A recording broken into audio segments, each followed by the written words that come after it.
I like the shaft, not the tip. Oh my God. That's the cold open. Damn it. Crap. Yeah. Woo. Ooh.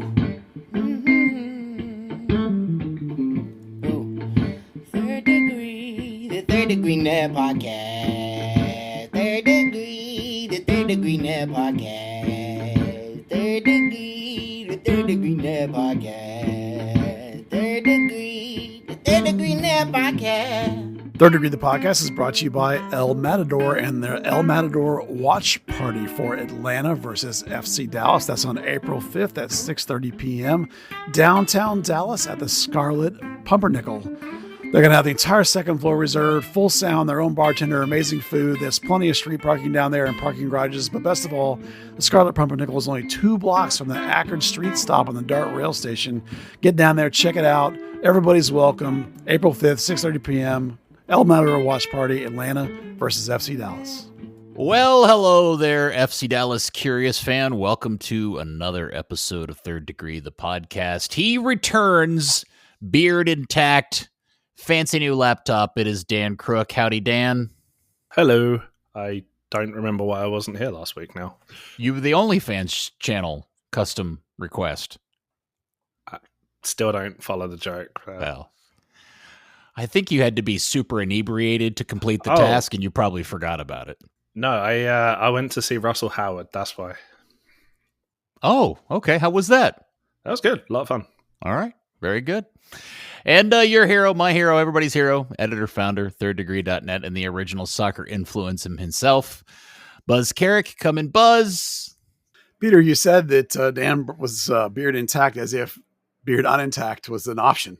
Well, I thought, so people don't know, we've recently in the last, month or so started recording this on a platform that has a video chat between the three of us. Buzz and I have had cameras. Dan has not. And today, Dan shows up with a new laptop with a camera, and there, lo and behold, is the beard, which I haven't seen in a really long time. And I didn't know what the beard would look like when I saw it for the first time in a while. So just grayer. Grayer, yeah. Yeah, it's a little floofier. People are they're going to want to see the cameras that you told everybody that they exist. Oh, well, they you know what? If they want to pay $100 a month for each of us, so $300 a month, if somebody wants to pay that per subscriber, we'll even let them come in here and watch us record this damn thing live. How about that? For that price, you can come in live. I think you just started a Cameo channel at that point. Or an OnlyFans. In fact, we could host it on OnlyFans. Yes. They're looking for non-porno content all the time. Yeah. Beard. The beard looks more groomed than I remember it. And it looks... It needs a trim. Does it? Okay. It does, yeah. All right. Okay. Very good. Well, look at us, Buzz. We're back on the road winning games. Not us. FC Dallas as they go to Salt Lake. Lots to discuss in this particular one as Dallas goes on the road and wins 1-0, despite having a man advantage for almost 70 minutes of the game. And just highlights, just kind of overview thoughts and your reactions to the victory. Well, apparently Dallas should volunteer to play every game on the road because they're much better on the road than at home. I mean, not really, obviously you wouldn't do that, but it sure seems like it because they have a next level apparently on the road. So the macro takeaways are, number one, you had your upper man almost the whole time, like 80 minutes. So you can't really take a lot away tactically or even, in terms of like quality of play because you have an extra guy the whole time. And the second thing is RSL's without Diego Luna. I mean, I know Dallas is without Martin Paz, but Diego Luna is a talismanic playmaking 10, the guy that makes that entire thing work for Real Salt Lake. So missing him is a massive, massive thing. It would be the same as if Dallas is missing Lucio Acosta. So we have to take this game with a grain of salt.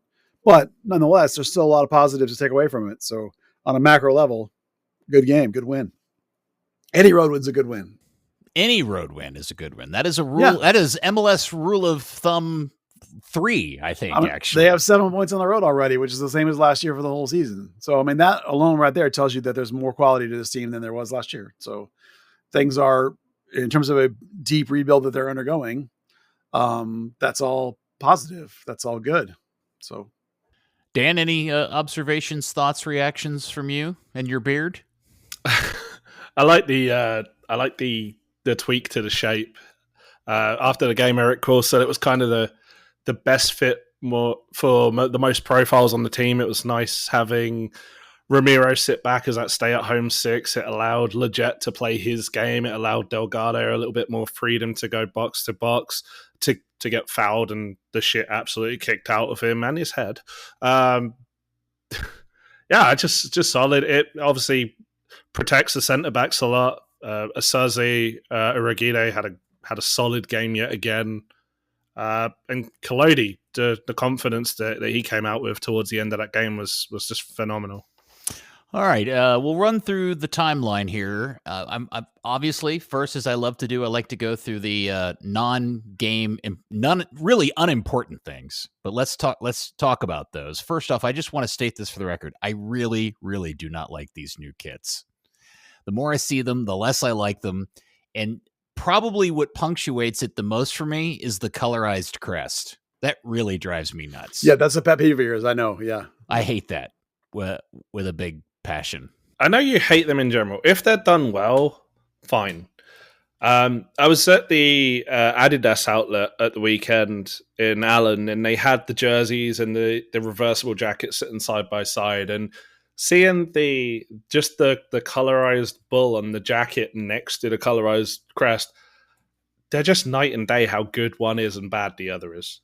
Yeah, it's the horn, the red horn swoopy things that, I don't know. The whole thing's just not very good. So I guess I should trust that somebody, whoever made the decision to spend money to get a backup design done, and this is what they got, I'm just going to trust that whatever the original design was really that bad.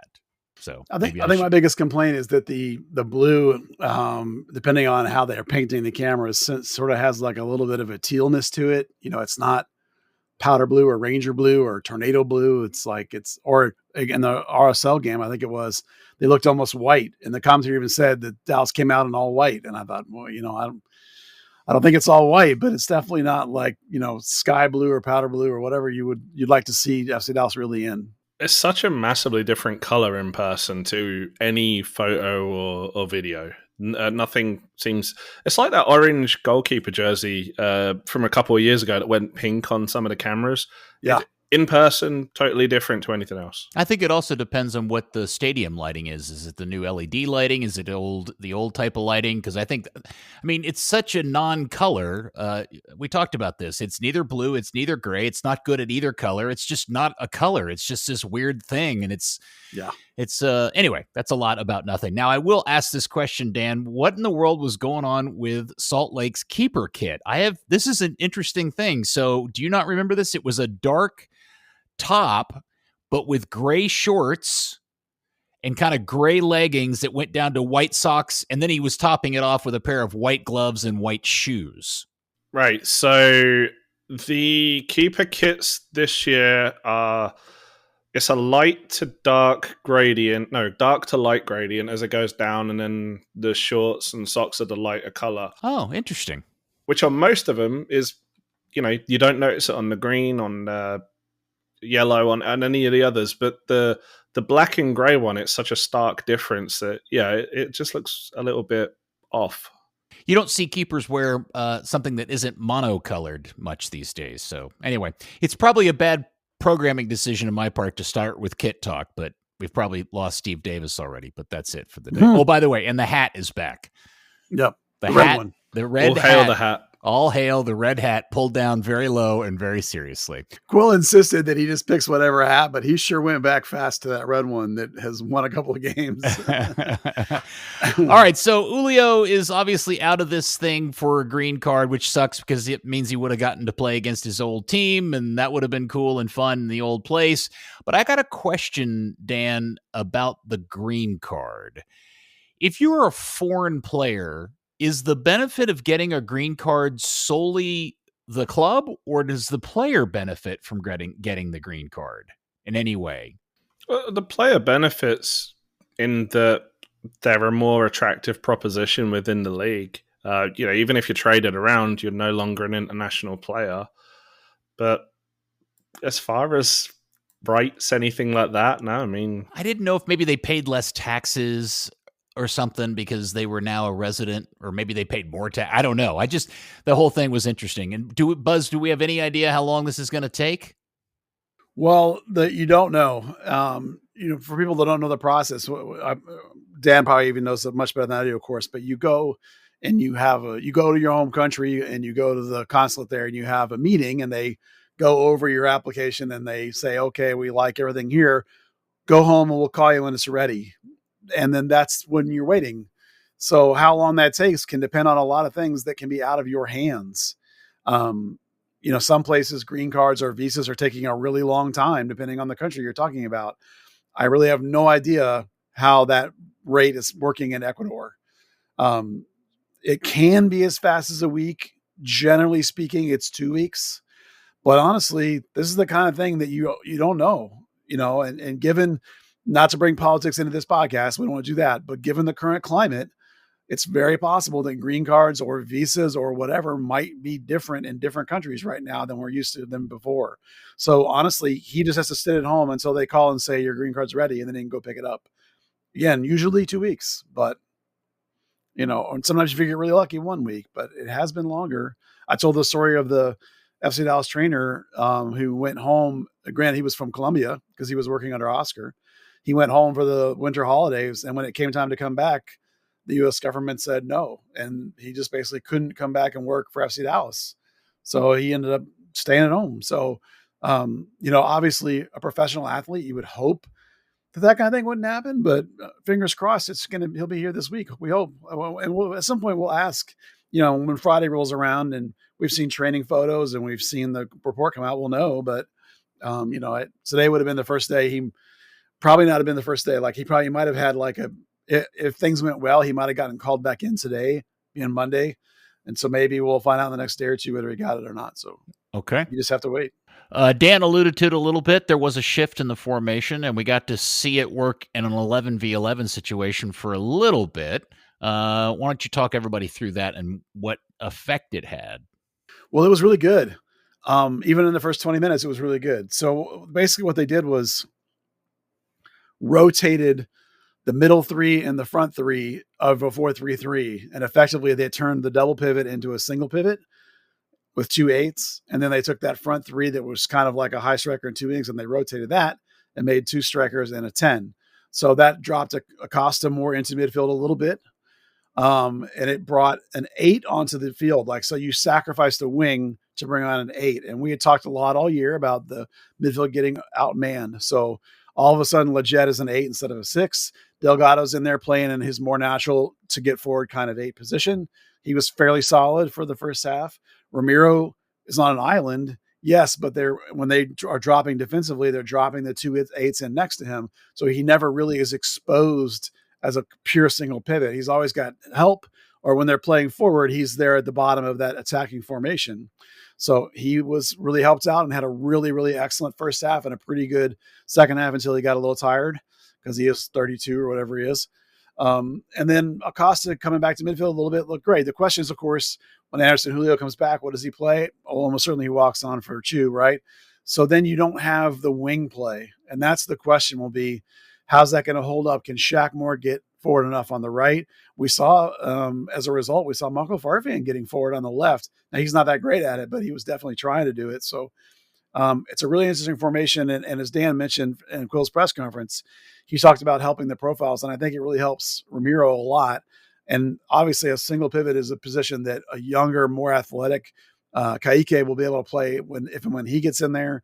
Now you'll be able to bring on a Show or a Paxton when those guys are healthy and fit, also as 8s. You need less wings when we've seen that wing isn't a great position on this team this year right now because Bernie's not playing well and Shu's not doing all that much. And Pedrinho is more of a false guy, so you could bring him inside too. He gives you some options there. I'd like to think that when Julio's back, you put him up top and he would flip-flop wings a lot and move around and be very chaos-making, and that might be really exciting. So one of the best things that Dan mentioned was that, Ramiro sitting in on top of those center backs.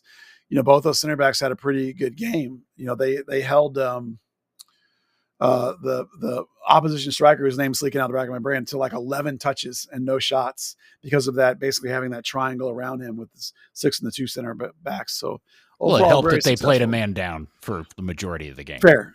But still, for a guy to play 80 minutes and only see the ball 11 times, even a man down, that's pretty remarkable. So again, as you just said, when you play a man up the whole game, you really have to take a grain of salt on the success of the formation.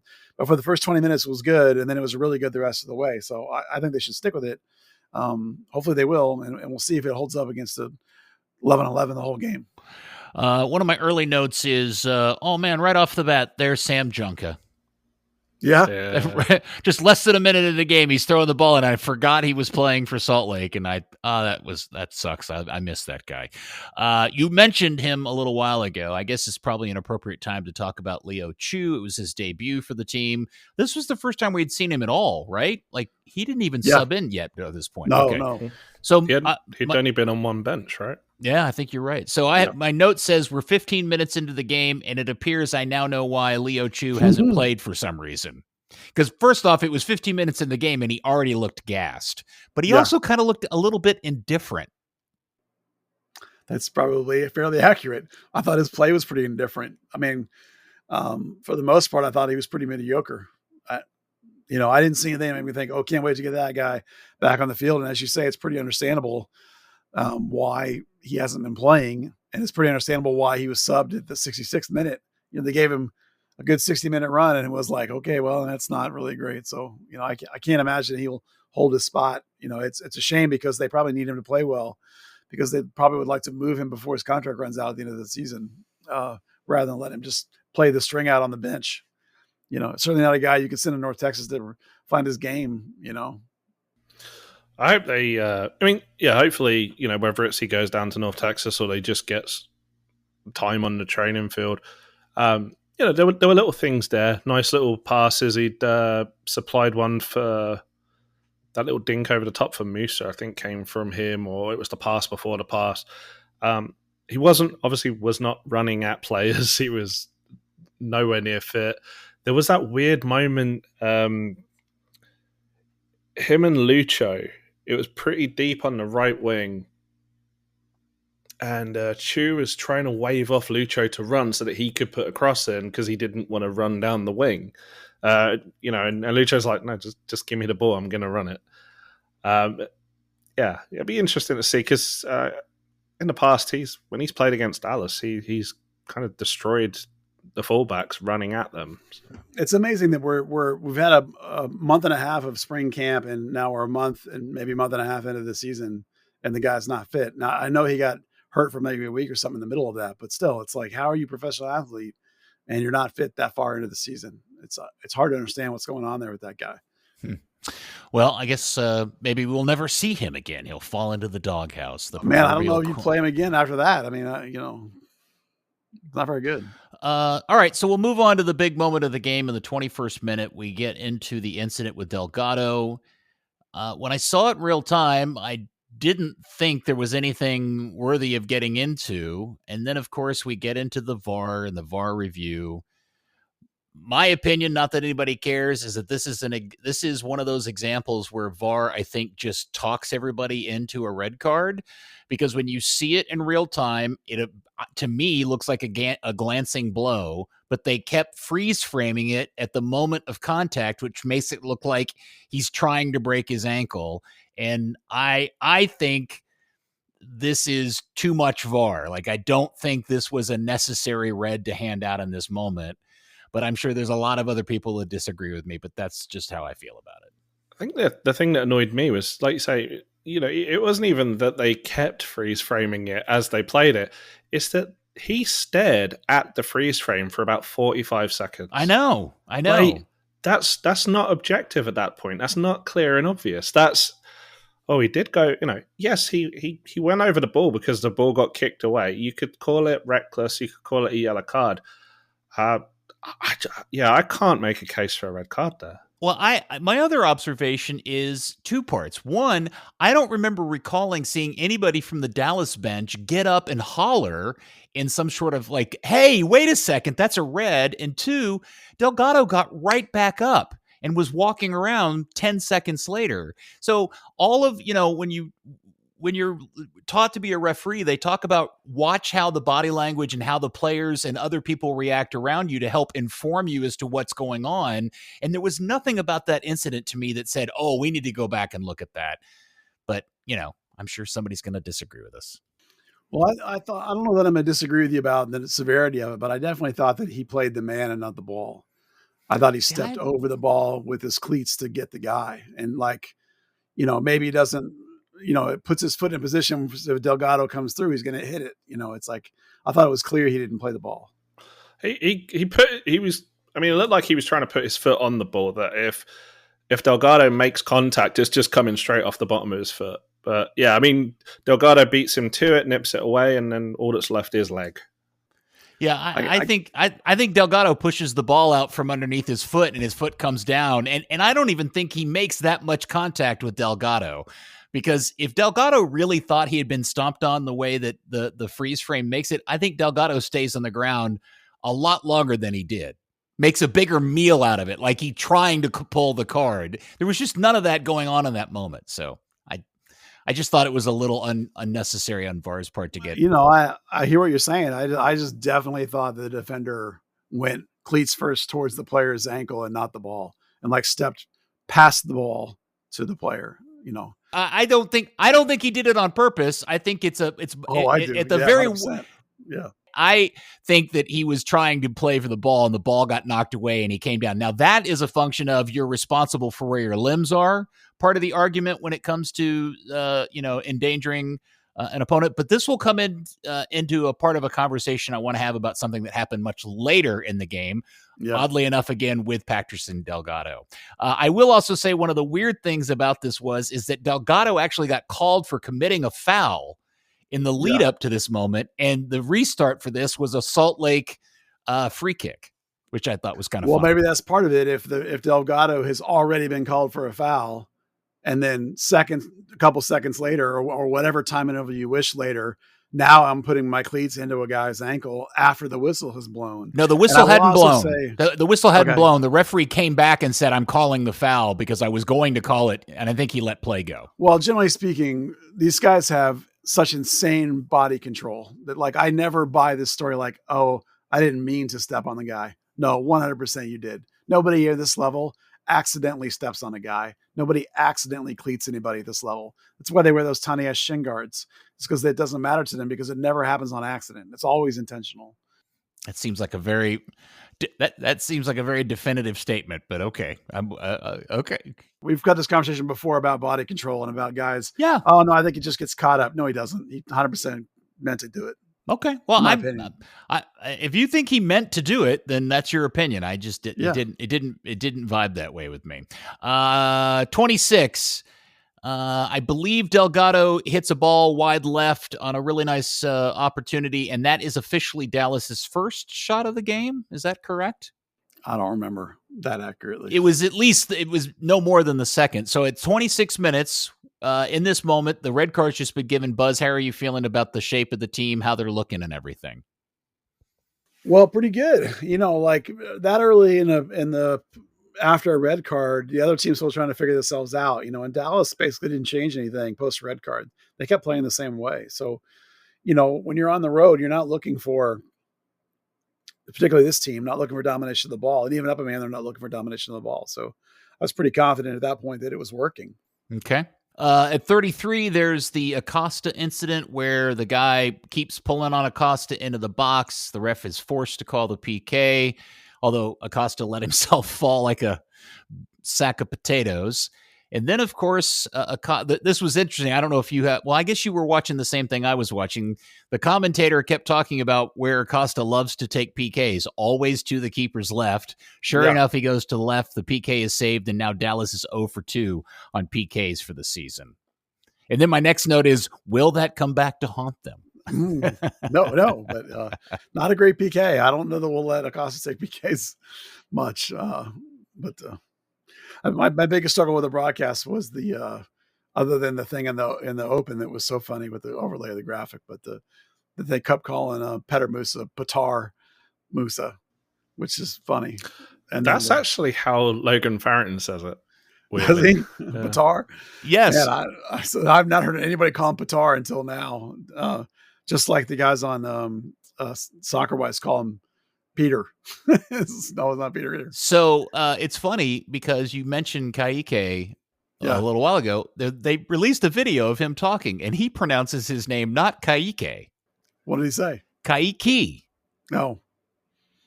At least that's how I heard what he said. Now, maybe my old man hearing heard it wrong. Maybe this is like Tar Scott pronouncing his name like 8 different ways. We still don't have a definitive answer on that. Okay. Let's be honest. There's a solid conclusion. Brazilian Portuguese is weird. Yeah.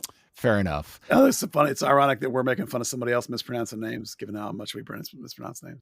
My next note, in the 40th minute, it seems like Dallas it says 2 or 3 times in the last few minutes, Salt Lake has just flat out given Dallas the ball back in their own half of the field, and Dallas can't do anything with it, and ultimately ends up just turning the ball over again. And there wasn't as much of the turnover issue as last week, but my opinion was that the Dallas was still turning the ball over more than I would like to see them turn it over. Yeah, that may just be a hallmark of the way they play. This team is probably a little light on the ball possession, nifty passer, nifty dribbler guys. This is not a team that's built like that. This is a team built more for over the top pace and power. So you're just going to have to deal, I think, with a fair amount of inconsistent turnovers. I will say, looking at the stats afterwards, I thought Petar Musa had a few more turnovers than I'd like to see for sure. I'd like to see him clean that up a little bit, but I think he's probably maybe a little frustrated the last couple of games. Might be trying to overreach a little bit. Yeah, I think this is also, we've now got a good enough sample size of Lucho Acosta of picking up on the thing that we heard from DC fans and Cincinnati fans, which is you're just going to have to get used to the fact that he does turn the ball over a lot because he's trying to do a lot. Yeah, he was cleaner this game than he was the last couple. He only had a couple of miscontrols. He wasn't dispossessed, I don't think, at all. He had a really strong game. And then in the added time, poor Patrickson Delgado got the business once again. And this is the incident I was referring to earlier with Delgado, whereas very late in the half, Delgado is going up for a head ball, and Ruiz from Salt Lake comes in out of nowhere and literally headbutts him in flight and knocks him over. And I was shocked that not only did VAR not go back and look at it, he didn't even get a yellow card. And my thought when this was going on was, wait a second. If that had been a foot and a knee, that would have been a straight red card for serious foul play or endangering an opponent. But because and it's weird that we don't treat head knocks in the same way for all the sensitivities about concussions that we have, because to me in that moment, Ruiz wasn't even trying for the ball, and I'm almost borderline, to your point, Buzz, convinced he was trying to headbutt him or clash heads with him. Of course, Ruiz came off the worst because his head split open and he was bleeding like a bitch. Yeah, see, I felt this one was if you've ever cut your head, it bleeds like crazy. Yes, I've know. Done that. Yeah, it's funny that you're saying that because you're literally having the exact opposite reaction you had on the first one, which, to be fair, is what I am too. Like this one, to me, he clearly is trying to play the ball and just misses and smashes the guy instead. It's like, so this one to me looks like it's just the ball because Delgado heads the ball away a split second before that. And he's already in the motion to head the ball. And instead Delgado's head is there. It's like this one to me looks like it's the one that's just pure happenstance in the run of play. And the other one was intentional. And you're saying the exact opposite of that.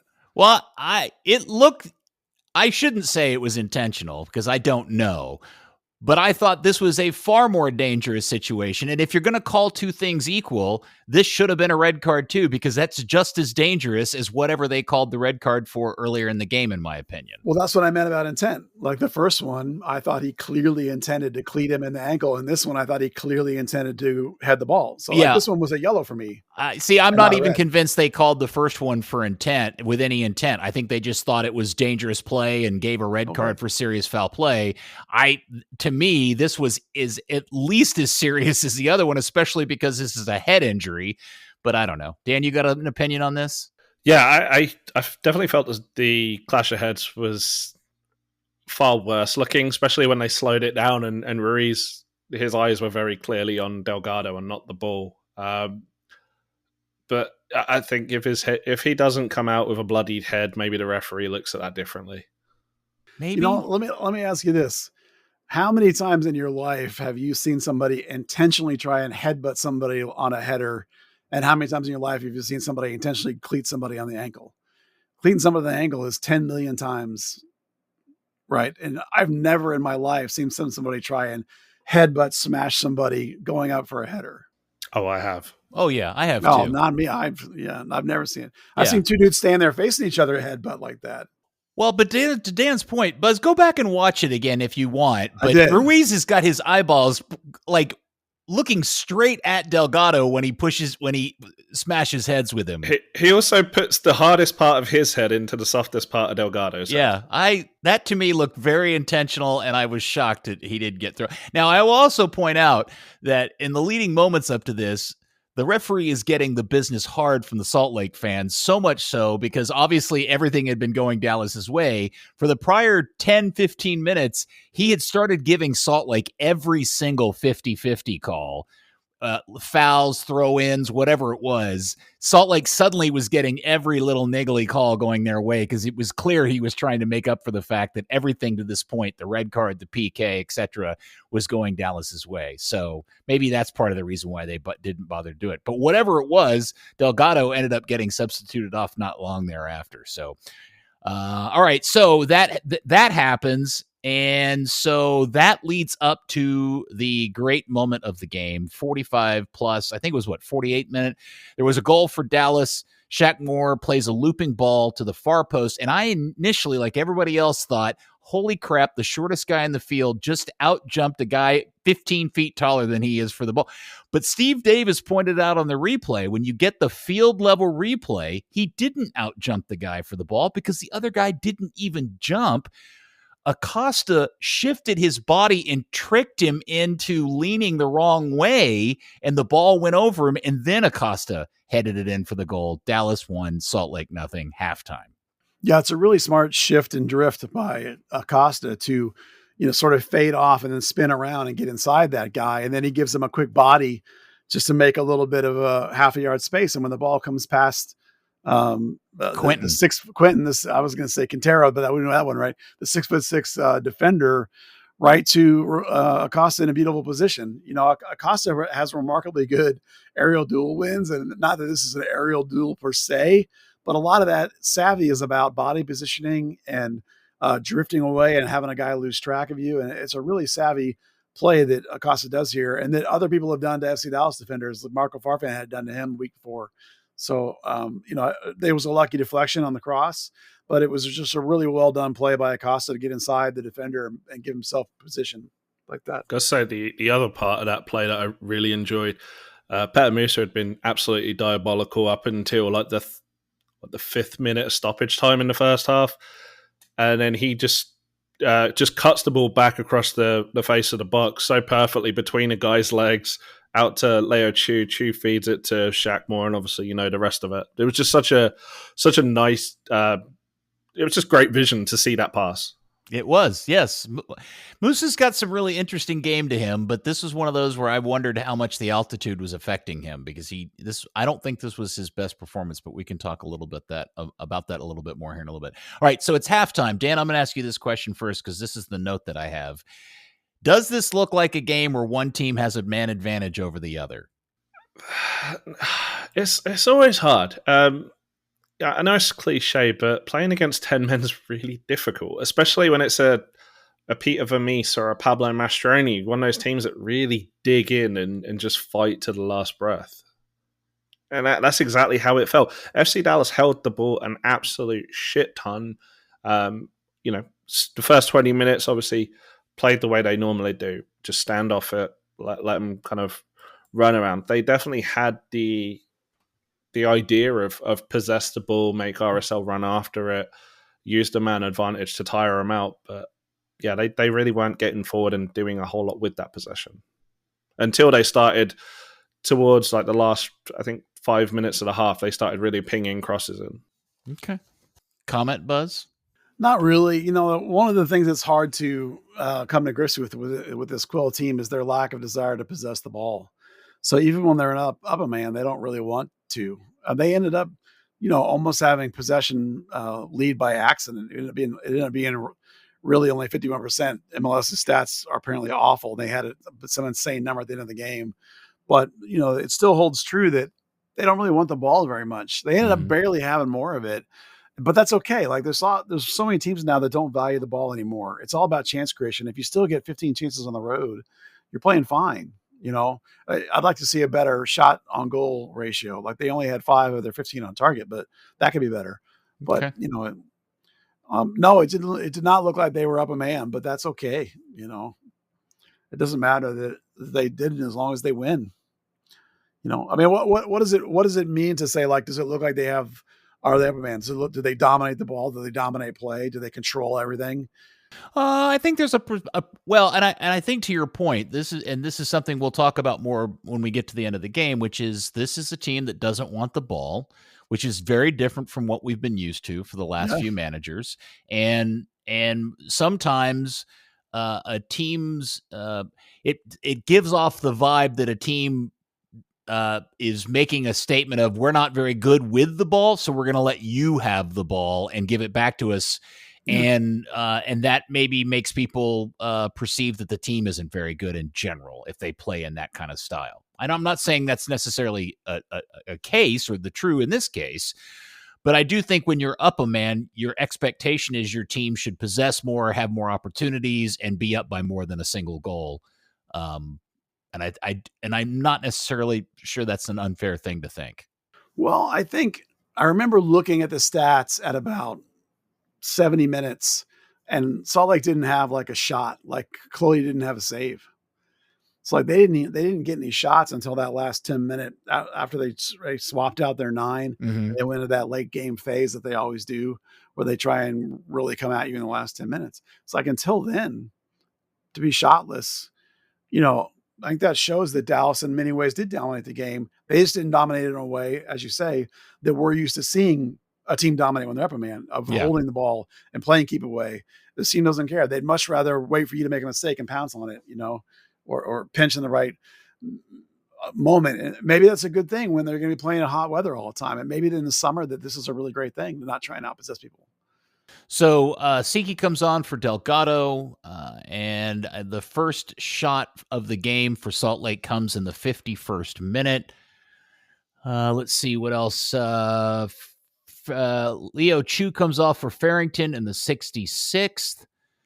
Ramiro has to give up a yellow card, I think, in the 70th when he makes a bad forced pass and starts a turnover. And let's see, kind of just keeps going this way for a while. And then kind of about the 74th minute, Farfan has a really good opportunity that he hits off the crossbar. That's unfortunate for him. That would have been a really nice goal sequence for Dallas if he had hit that. And then obviously the legit opportunity where the really nice little slipped pass into him kind of near the penalty spot. And he tries to turn and hit it. And it's going in far post, but the keeper makes a nice save. And then my other note in here, because this is obviously the thing that we haven't talked about yet, is in the 83rd minute, something we don't see very often around these parts. Mr. Collodi comes out and absolutely storms into the box, into space, and punches a ball away across that's coming in the box. We just don't see that with Martin Paz very often. And overall, I was really, really impressed by Mr. Collodi and his debut at this level.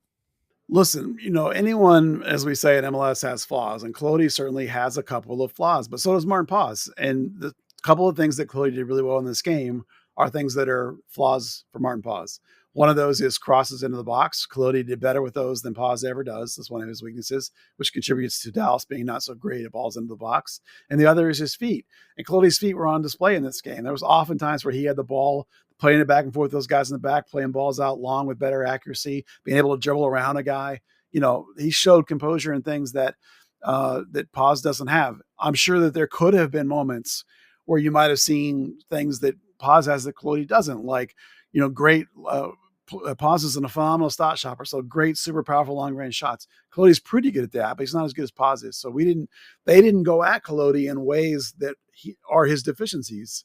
And so he really excelled in this game and looked great in this game because he was able to do some things that are usually weaknesses. Now, the thing about Colodey, and the reason I was very confident in him coming in, and I talked about it, leadership, composure, experience. Like, of the two reserve keepers, he's played a boatload of games in college, played a whole season at North Texas, including all that playoff and championship run. Quill talks about telling him before the game that you've played in games like this or bigger. This is no big deal. You've got this.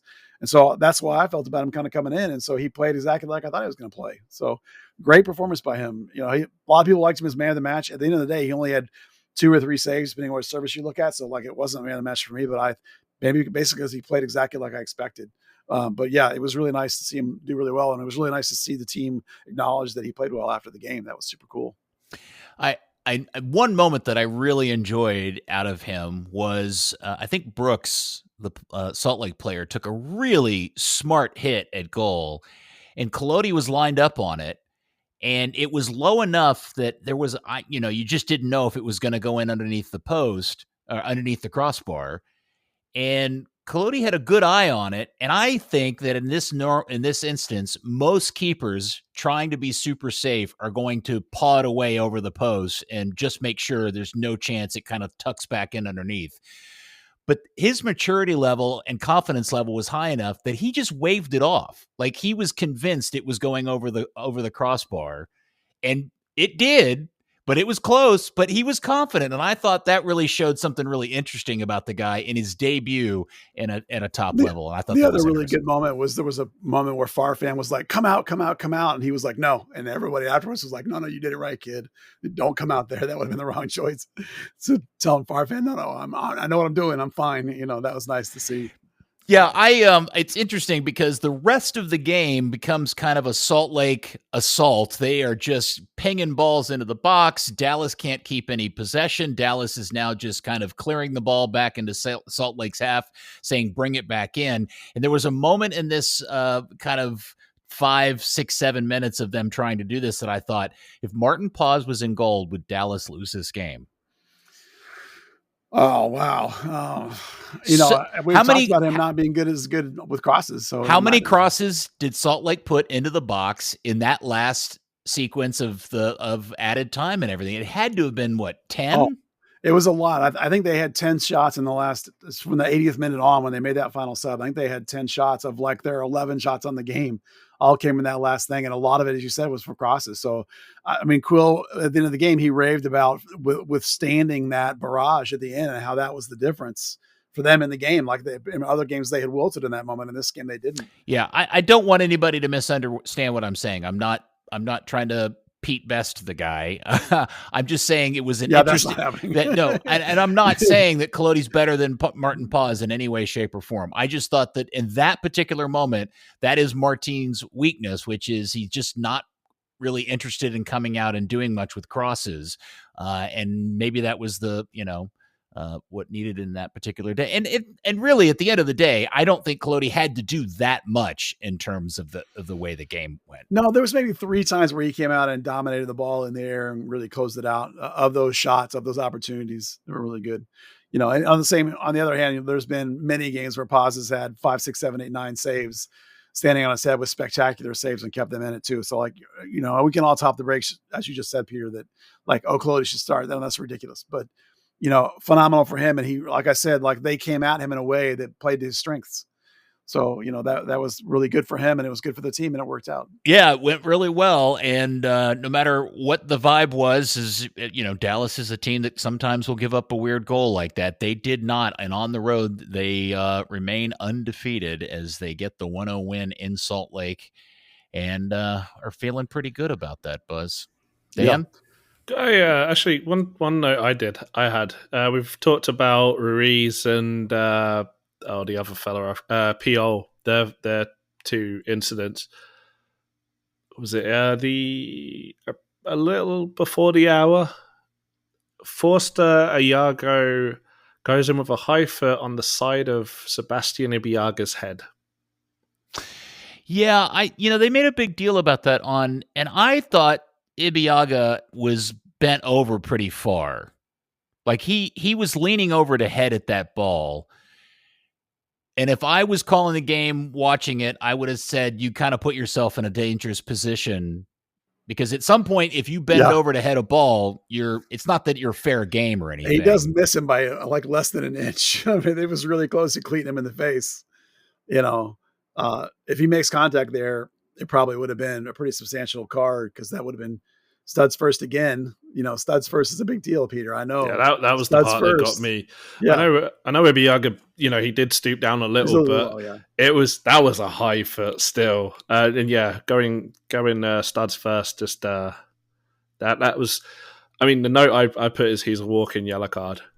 Well, you can have a call against you, a penalty against you without contact, right? I mean, like the intent to or the chance that you're going to foul is as bad as a foul. We've seen that. That's one of the Lexi Lawless's of all people's big things is like if you swing at a guy and miss, you still swung at a guy. Sure. Right? Yeah. So like if you go flying studs up towards the dude's face and he happens to pull his face back and you miss, you still went flying studs up at his face. But I think you're right, Peter, because Ibeagha kind of went down to head it and brought his head sort of. I think if he'd have made contact, I definitely would have been. I'm with Dan. It definitely would have been a dangerous play on the cleating player's part there. If it does make contact, because it was definitely above waist, I think, still, right? It's usually one of the old measures was like, yeah. So it's not like Ibeagha was doing a diving header, which is a totally different circumstance. No, and on the replay, he wasn't as bent over as far as I thought he was from the higher field angle when I saw it live. It was a physical game, man. Yeah, it was a physical game, and I do think Dallas really tired. I think the altitude got to several of the guys. Just so, Buzz, overall, what was your kind of any post-game thoughts or substitution reactions or anything like that you would have done differently? It was all good. Abubakar at the end to go 5 at the back. That's okay. Like the one thing you could tell Quill was missing is a lot of times when you're late in a game and you've got, relentless things coming at you, it can be nice to have a player who can play vertically. And if you get it out, somebody that could stretch the field a little bit. He had brought Farrington in earlier and then left on the bench was like Bernie and really not much else. So like pretty obviously he didn't have a guy that he felt like could be that relief of pressure guy in that moment. Maybe you might have wanted to do that, but overall I thought the subs were fine. Some takeaways we didn't really get into were Delgado having a much better game than obviously he was a nightmare against Chicago. So a little rebound there was nice. Man, before you move on from him, this is a stupid observation, maybe, or maybe it's genius. I don't know. Is the difference between good Patterson Delgado and bad Patterson Delgado the difference between a guy that gets to start and one that comes off the bench?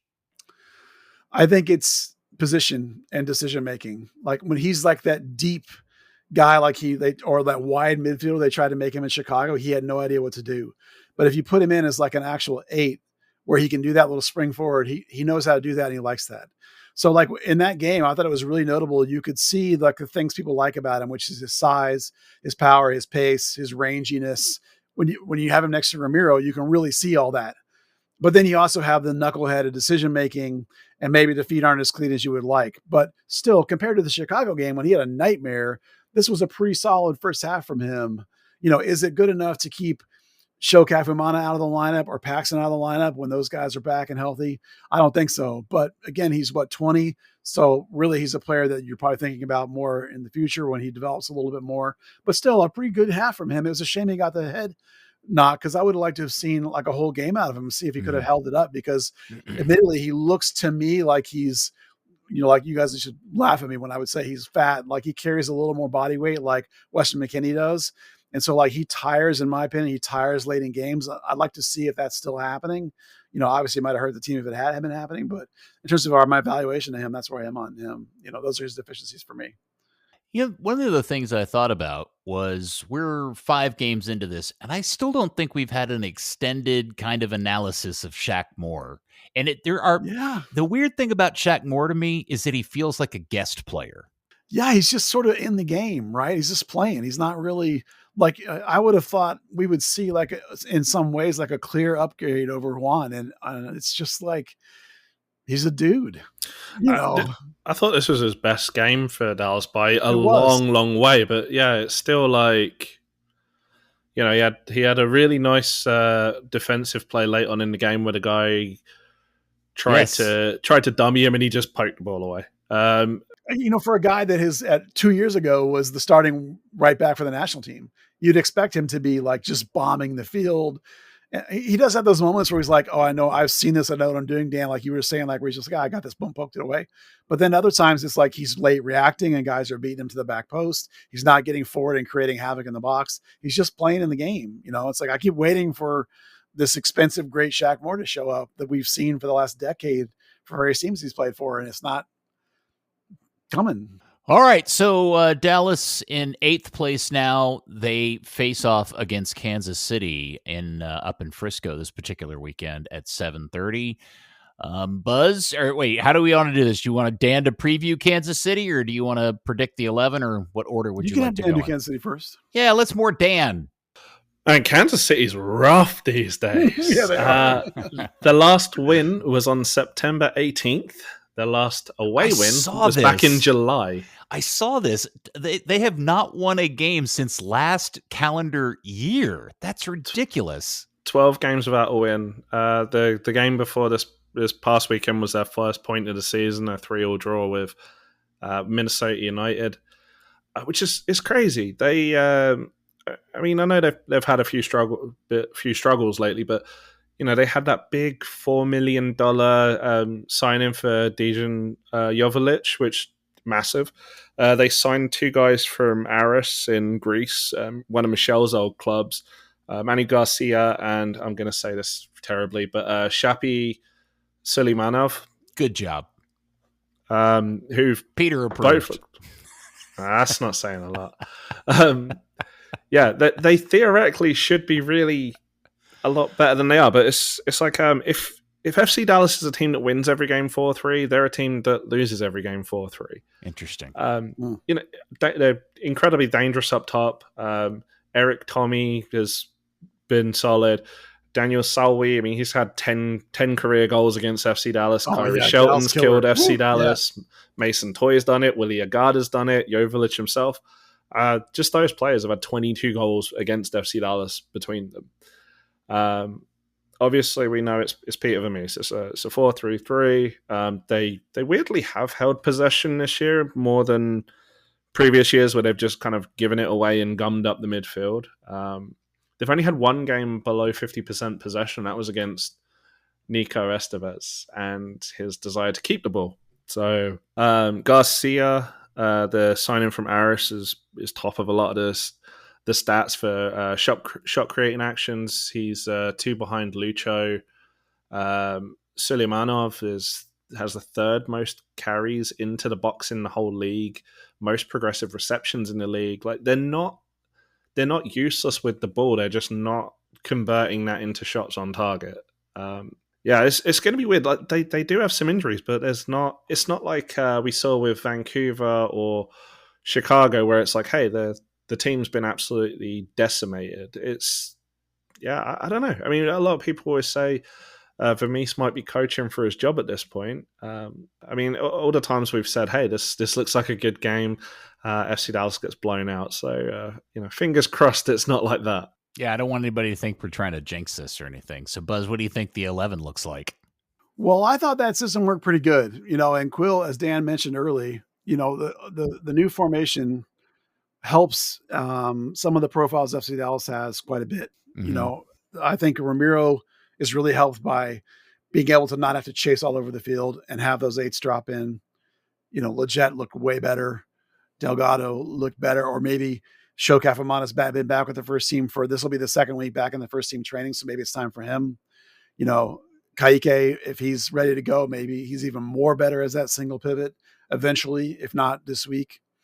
If Anderson Julio's back, I think it's a no-brainer. He's in for Chu. That'd be the one question was, I don't think Chu played great. And if you're not going to go back with Chu, who would you put in at that other striker position? I would think that you would not go with Farrington just because you would like a alternative style to Musa. Like if you go with Farrington, you're basically going like a double center channel 9. Whereas if you have a a slashing flyer like a Julio, like a Chu, like a Bernie, maybe, to add that over the top component to be able to switch wings and go at different guys, maybe. So that, like, if Julio's back, it's a no brainer that you put him in there for Chu in that spot. And otherwise, there's no reason to change anything. I mean, obviously, if Martin Paz is back, Martin Paz is in goal. That's not a real discussion. That's just, of course, it's back in goal. But there's nobody in the back line that should be changed out at this point. I think Urquidy is better on the left. Sorry, I think the combination of Urquidy left, Ibeagha right is better than the other way around when they flipped it.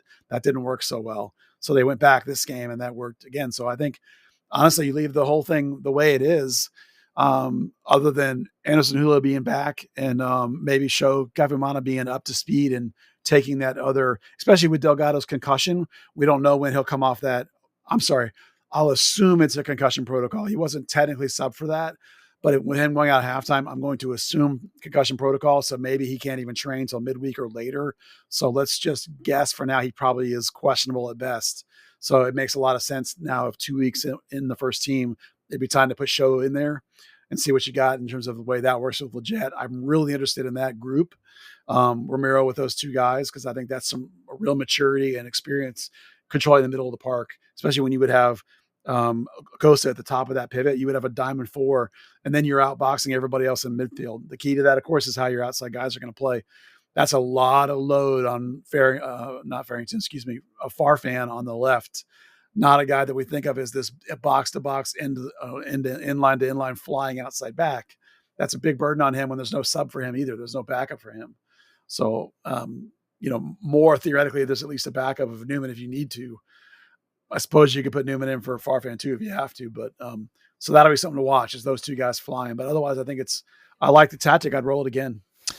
So tomorrow morning, 8:45, Martin Paz plays again for Indonesia. I'm assuming he's going to start. They got shelled against Australia. That means he'll be done Tuesday travel.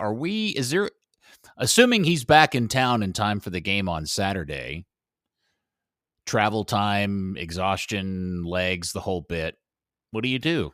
Well, he should be home by Wednesday. That'll give him. He's going to be traveling for 24 hours. Yeah, you don't think he would arrive on Wednesday? I mean, so you'd have Thursday, Friday. If he's home Wednesday, he's late. It's late Wednesday. Okay, well, you still would have Thursday, Friday rest. The game's at home. You can chill out, relax. I think it's not like a keeper runs up and down the field. It's just you're tired from travel. So you'd start him. Oh yeah, 100%. Really? Not even a question. Even after Colodey's good showing, you don't say, "Hey, why don't you just take another week off and get okay." No, I think the only hesitation for me for him would be Sporting Kansas City are a very cross-heavy team. It's obviously not the strongest point of his game, so you want to make sure that he's prepped properly. Now, that may be a case of, he's emailing back and forth with Drew Quiche on the plane and watching tape. But they've obviously known about this. The whole time he's playing for Indonesia, it is those like 18, 24-hour travel days, because there's no direct flight to Jakarta from Dallas. So his recovery is not physical. I played 2 games in 5 days recovery. He's a keeper. It's just travel recovery. Like, take care of yourself on the plane, hydrate correctly, do stretches. The guy's a pro. I'm sure Jukishan's got enough of a plan. I think there's no problem at all. Okay. Like, I think he could walk off a plane and play the next day. I don't think there'll be any issue at all. So Saturday, 7:30 up in Frisco in the, and by the way, I think the renovation event kicks off tomorrow. It's this week sometime. I don't know. I'm not going. So yeah. Why would you want to go to that? I don't know. It's construction stuff. It's not, we don't do that. And we also got the word that they've changed construction partners already. Yeah, there's some talk that they weren't ever really locked into the first, group or whatever, but I'm pretty sure this is a new group. This is the second group. So there's been some change or delay or something. Hopefully it's not going to be impactful, but yeah, I mean, if I'm reading the original press release when they announced the plans, it's definitely a different construction group than they originally had named. So, I mean, I don't know what the background is on it. And I don't know the background on the change, but the delay would be like any new group has to put together the plans in their own sort of system. Yeah. That takes a certain amount of time, even if it's exactly the same methodology, which it probably isn't, because why would you change if it wasn't, other than price, I guess. So I've been collecting kind of observations and season ticket holder opinions from the first 2 home games about, people's perceptions and observations about how this whole thing is going so far. And there's a pretty clear thread running through all of them, which is that the atmosphere obviously is very different in the stadium. And I think of course it is. Because of the fact that they're, looking across and just seeing the tarps is making for a very odd experience. I hate it so much. Yeah. The tarps. So the atmosphere was quality in the first game. But I think lost both games too. I think the atmosphere in the stadium somewhat depends on where you're sitting. The closer you are to the supporter, the Rhine, I think maybe that gets a little bit more elevated than if you're sitting over by a Texoma. It's hard to say this would be the case definitively, but after 1 or 2, 3 seasons with this situation like it is, it'll be interesting to see if the home win rate has dropped over these 3 seasons because of the atmosphere change, which while you can't, this isn't a shot at any people. It is what it is. The supporters are still there doing their thing, but there's only half as many people and half the stadium is tarped. And so maybe that supporters noise is not coming back. So if you're at the farther end, it's quieter. It sounds different. The players are like, wow, this place is really quiet. It'll be interesting to see how that home win percentage is tweaked over. You need a big sample size, really. Yeah, and we talked about this at the beginning of the season. I mean, when they announced this, I started doing a lot of research. I don't think this has ever been done before in the professional sports era. And the Hunts are essentially asking their paying customers to live in the house while the kitchen, master bath, dining room, and den are all being renovated, and live in it at the same time, and do it for 3 seasons. I mean, this is a big ask the Hunts have put on the shoulders of their fan base. And I think that's part of the reason why it's so critical that they have at least something entertaining out on the field for people to look forward to, because as this thing really gets cranked up and the construction starts, I assume, because there's not a ton of space up there in that surrounding area, that game day experience is going to change even more than it already has. Yeah, I mean, at some point, like the seats will stay there with the tarps, but like all the stuff above it will be gone. It'll just be like flat plane. It'll be really weird. That's the other part of this that I hadn't quite sure. Are they also not tearing out the actual construction, the concrete portion that the seats currently stand on, and rebuilding all that too? I think, I'm not 100% sure, but I think they're replacing the chairs, but they're not tearing out the bleachers, if you will. The concrete structure. The concrete structure. Oh. As far as I know, it's just the stuff up above. I know there's been talk of new seats because there's been discussion of it saying something in the seats and getting maybe those meshy kind of seats that other teams have gotten that breathe and things like that. So I know that's on the table, but I'm pretty sure they're not like digging down into the earth and ripping out the cement on that side. I did enjoy from seeing Salt Lake that their seats their plastic seats used to be a solid red too, and now they're also kind of sun-soaked pink, just like Dallas's. Well, the north end zone will be ripped out. The stage all will get ripped out, so there will be some ripping out in that end, right?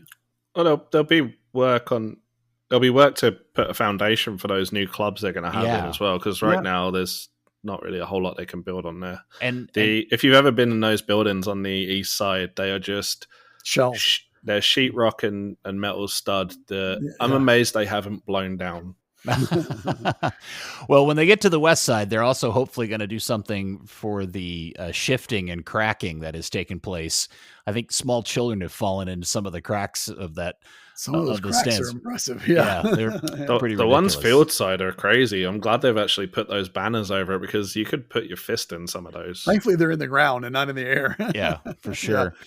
Well, I would love to hear from more people, especially whatever your opinion is of the experience and how it's changed or not changed, improved or whatever. I'm really curious as to what people's opinions are about this process, because I do think it's an interesting test case that is never been. I just don't think this has been done before, for the amount of the reduction in capacity for the amount of time that is going on is pretty ridiculous. So the best I can think of is like an outfield being torn up and rebuilt. out, or has bleachers put in an outfield while the season was going on. But I can't. Yeah, Wrigley, Wrigley had it done. Fenway had it done. But even then, in their worst case, the reduction of capacity was like 10, 12%. Yeah. Not like this. Okay, so Trinity had a game, and they beat up on Brooklyn again. In Brooklyn, beat them 3 on the road. Is the aggregate of the last 2 home and away games, is it 8-0? Is that 9-0? 9-0. Yeah. Has anybody figured out what happened to Brooklyn? Because they were far and away the best team in the league before Christmas, and now they're terrible. Yeah, they haven't done anything since Christmas. I honestly have no idea what happened to them. They must have moved some people around for some reason, or maybe they lost some depth or something, because it's really hard to fathom what's going on. On the other side of the coin, Trinity obviously has found the magic touch. The changes they made since the break are obviously phenomenal. They went out and got Cameron Lancaster, which helped them play with Misimo as a pure 10. They shifted that formation to a 3-5-2 instead of a 3-4-3, which makes, 2 players behind Misimo and frees her up. Getting Brooks, Dan pointed out a couple weeks ago when they had an injury that Brooks had to go in the back line. So they went out and got a defender so they could move Brooks back up into midfield. That's been great. It's going so well that their part of it is their wing backs are now, instead of using fullbacks as wing backs, they're actually using like attacking wings as wing backs. With Ubagago notably on the left, doing great things up and down that wing. I can't remember who's on the right, but it's not Dorsey, who was the right back for most of the first part of the season. It's just the tactic is working really well, and they're just finding the magic combinations, and the whole thing's finally coming together. Like the goals they weren't scoring early on, they were scoring a fair amount and were getting a fair amount of shots, but they were also not converting. They were tying too many games. They're not tying them anymore. They're just blowing people out of the water, and it's fantastic. And you got to see Lexi Misimo vomit. Yeah, apparently she was sick. So she booted on the field, or I think she got to the sideline before she did, but apparently she had a flu or something. It's going around apparently. Okay, so they're up to what, 2nd now or 3rd in the league? I forget. No, they're still 4th, but there's 2 points separating the top 4 teams. And they play the 3rd place team, Carolina. Brooklyn's still high up there, so they play Carolina right in front of them. So like there's a chance any weekend that they could jump to 1st from 4th. Those first 4 teams are all sort of right together and separated from the rest of the pack. Although Brooklyn's falling fast, obviously. Okay. North Texas had a game against Houston. That did not go well. Oh my gosh, they got stomped. Road life is tough, but they were down. They scored first, and then they allowed 2 goals and were down 2-1 when the red card happened. And then from there, it just went absolutely crazy. They also lost Ian Charles, who's an academy player has been playing center back for like the last year and a half, but Gall apparently likes him better as a 6 is what he used to play. So they've been playing him as a 6. He got kicked in the head by a guy trying to do a bicycle, and he headed the ball out, and the guy kicked him right in the face. So he had to sub out. And they put in a player, of course, Caleb Swan, who I'm very excited about. But then by doing that, they were double 8. So watching 2 18-year-old 8s try and play, in the middle by themselves that did not go well. So they proceeded to get shredded apart watching, because Ramirez was the other 6 ostensibly, and Ramirez is a false swing 10. That'd be like watching Pedrinho play 6. It's not really very good. So it did not go well. It was a meltdown of epic proportions, and North Texas got absolutely smoked. Sam Sarver is still their best player pretty clearly right now. So all right, they've got the Sporting Kansas City 2. Stupidly renamed their team from the very awesome Swope Park Rangers. What's weird is that MLS has a push for teams to now go back to different style names. I don't know if Swope Park Rangers will come back because they don't play at Swope Park anymore, which that's what they were named after. But that was a great name. It was way better than Kansas City 2. And they, obviously, like if you listen to that broadcast, Houston Dynamo 2, for whatever reason, they've decided Dynamo Dos is how they want to brand their team. And so that's what they got called. The whole game is Dynamo Dos, which is an example of trying to have this branding differentiating you from your first team.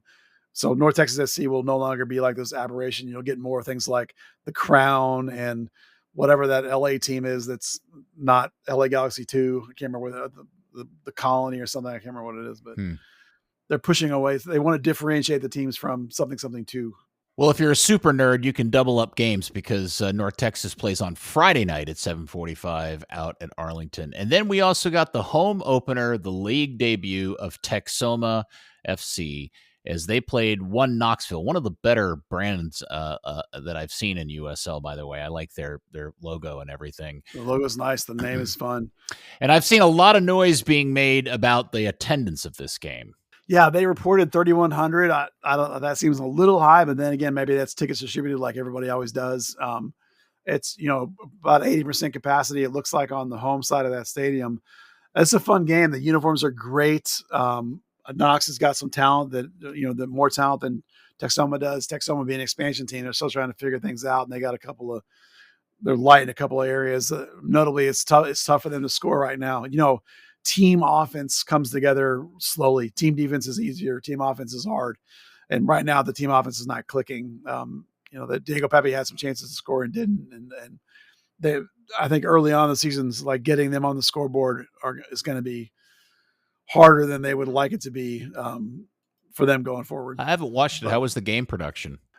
Typical USL 1, where the significant problem they have at that venue is that the camera is on the away side, so it points back towards the fans and also away from the sun because the sun would set behind it. But that means that the camera is on top of that stand, which is not very high. So the camera is very low. And so you're getting this very flat look across the field where it's very difficult to get any perspective of the depth of players across the field. The play all happens in the middle of the screen because there's no top to bottom depth of the field because the camera is so low. This is very complicated, but that's true. So you're getting a fair amount of stands and both on the top and the bottom, both, because the players are all in the middle parallel of the screen. So that's their big problem. Otherwise, it's just the typical USL packaging. They don't know very much about that team, obviously very much. So there was a lot of talk more about Knoxville than there was about the home team, but it's been accuracies about various things, but not to be unexpected at the USL 1 level, but that camera needs to be addressed. My one favorite thing about the game was the guys sitting in the lounge chairs on the sideline. Dan, did you see them? They were there, kicking the legs. Oh, yeah, that was brilliant. Yeah. I only saw the first few minutes of the game. I didn't get a chance, but yeah, I watched it go up and I was like, those are recliners. Like, did somebody rub a furniture store? What's happening? That's a great bit, though. That's some amazing. Kind of VIP siding or whatever. Like, there are clubs that have that sort of by the field VIP signing or seating where they have a little table maybe or some chairs. FC Dallas used to have it, but I've never seen a reclining chair. That's amazing. It's a good bit. All right. Well, that'll be fun to watch. Footy Headlines came out with some news this week about this mythical or legendary now third kit that Dallas is supposed to get. And I think it threw the three of us for a loop because I think the three of us have a pretty solid sense as to what this third kit is supposed to look like. Yes. And then Footy Headlines does two things. One, it throws out an April date, which is a date we had never heard. Yeah. And then they really killed us by telling us that it's going to be orange.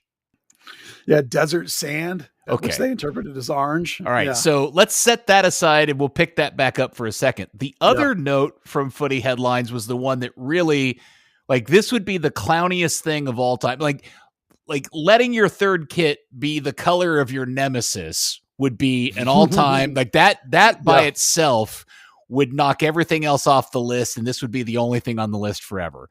But the other note from Footy Headlines that completely blew me away is that this shirt will feature both the Dallas Burn logo, the horse, and then, quote, a large bull's head, meaning the FC Dallas logo bullhead. So are they going to make us a shirt that has the Dallas Burn logo as the crest, and then they're going to transplant the old giant Burn horse for the FC Dallas head over the chest, over the middle of the shirt?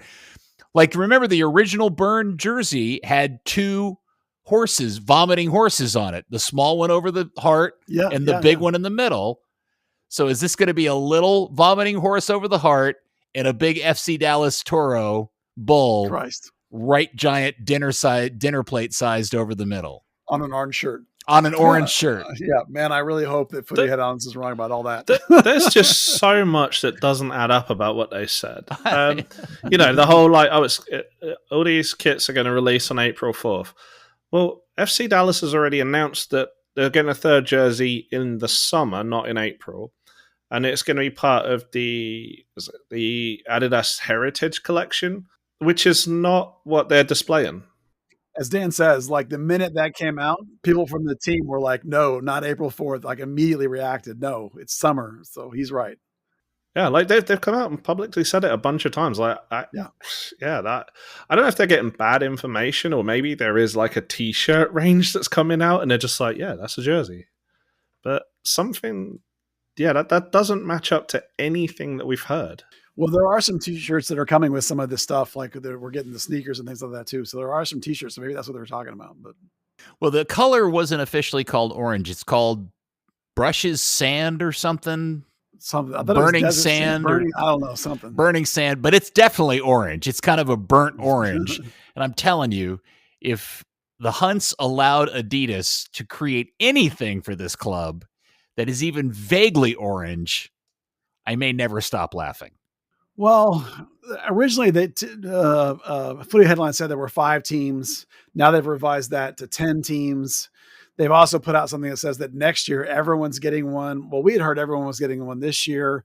Well, if there really are a jersey this year and a jersey next year, that's a third. Maybe there's some confusion about which one is which. As you said, Peter, there's some T-shirt and some gear that's coming with these third jerseys this year that are in for the 30th anniversary of the league. So I think there's some confusion on lots of different pieces they're putting together. We have reason to think that there's some yellowish, goldish elements that are, these days they don't actually do the green wasabi. FC Dallas doesn't. They do this. You look at the Burn Baby Burn jersey, which is more of that yellowy, goldy kind of color. I'm not going to call it orange, but if you misinterpreted that as, burning sand or something and think that means it's orange, I suppose maybe you could think that that's what was happening, but I just can't imagine that that's what's happening. I should throw as a side note, Buzz, you and I constantly go back and forth over wasabi green versus guacamole green. Yeah. I have been told that neither one of those is correct. Oh, I'm sure it's not. Do you know what the original Dallas Burn green color by Nike was called? I don't remember. I'm sure I have it somewhere. Asparagus green. Yes. Well, you're probably right to call it guacamole. The wasabi thing happened because of that stupid Bud Light commercial with that's why people started going with wasabi. But, I did not know all these years later it's asparagus green was what they officially called it. I mean, I guess we have asparagus here, I suppose. And it makes your pee smell. Something. Yeah, well, I don't know. I don't eat it. So you don't eat asparagus? No. Why not? I don't like it. Really? Yeah. Yeah. Oh, that man. Smell. Well cooked asparagus with a little butter and oh man, good stuff. I like lots of vegetables, but not that one. Now I will tell you my oddity is I don't like the tips of asparagus, the fuzzy part at the north. I like the back half of the asparagus. So you like it, just not the tip. Exactly. Yeah. He likes the back half. I like the shaft, not the tip. Oh my God. That's the cold open. Damn it. Crap. Okay. Well, I guess we'll find out. When do you guys typically do a mock-up? When are we doing the third degree mock-up? When is this coming? I mean, you better do it quick because what if it shows up on the 4th? You're going to miss your opportunity. Yeah, maybe we better, Dan. What they're saying and what everything else has pointed to are very different. So I don't know if I could even predict it. See, this is the thing, is that what we think it looks like, what Footy Headlines is saying it is, are so diametrically opposite of each other. Yeah. That it's like, who's wrong? Who's been lied to? Who is the sneaky little leak out there to see who the leaker is by giving everybody bad information? Well, I mean, everyone's had the same information. Like, surely if you're trying to leak bad information, you give bad leaks to different people to figure out where the leak's going. But everything's been consistent. Yes, that's true. At least for what we think it's gonna. At least what we think it's gonna look like. The Footy Headlines thing is just fundamentally opposite. Well, I assume the Footy Headlines is getting their stuff from somebody that's leaking information about the whole thing, because they're getting this list of teams and these descriptions of everything. And I think that's a European-based site, so they're probably getting it from like Adidas Europe or something. And if there really are back-to-back versions of a third kit, maybe there's some muddling in what's happening. Whereas the information we've all gotten is all from here and now for this season, and we're putting all together. And the different people that we have giving us information are all consistent in the same. It's only Footy Headlines that's completely different from what we're getting. Yes. Everything we're getting from all of our different people, from the various people that we know, is all the same in all matches. This doesn't. The Footy Headlines doesn't. What I think the shirt's going to look like sounds like something everybody's going to want to buy. And what Footy Headlines is suggesting is something nobody's going to want to buy. The worst kid in club history. Unless you're a Dynamo fan. By the way, have you seen their rumor of what they say the Toronto third kit is going to be? Yellow. Like a crazy yellow. I mean, they had that weird yellow and pink one. They did? I don't remember. Yeah, that. A few years ago they got. I think it was yellow and pink. It was when they started. I think it was Matt Hedges' first year there, or his year there. I don't remember that one. It was they had that like weird tree New York City one. Atlanta had a bizarre graffiti one. Okay. Well, anyway, there's way too much kit talk for some people's liking, but not enough for us. Oh, it was pink and blue with yellow logos. Was that a third kit that I didn't?